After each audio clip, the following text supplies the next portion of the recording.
This is a time when we honor the people who've answered the call to do God's missional work.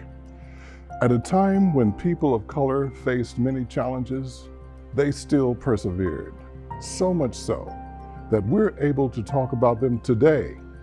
You'll be surprised to see how we all are deeply connected.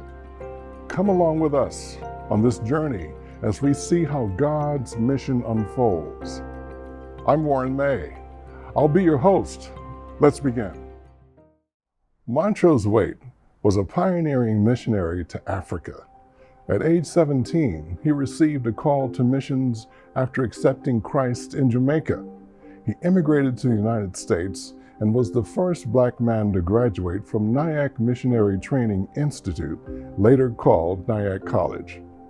By 1916, his father, an evangelist, became associated with the Christian Missionary Alliance, headquartered in New York City. Missionaries who visited Jamaica from the United States captured young Montrose's imagination. On May 4, 1916, he arrived in New York City and settled down in New Haven, Connecticut. In the summer of 1970, he applied for entrance into Nyack Missionary Training Institute.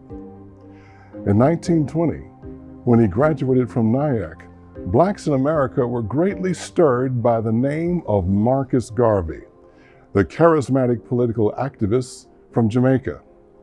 But the colonial powers, especially Britain and France, were alarmed over this man's Back to Africa program.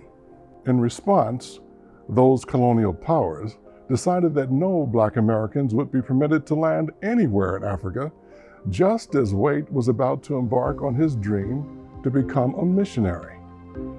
The country of Liberia was exempt because of its sovereignty as a colony of African Americans from the United States. Nonetheless, Waite applied for missionary assignments to the Christian Missionary Alliance, along with 3 other Black students. It was the only white society of the fundamentalist group that had decided to use Blacks.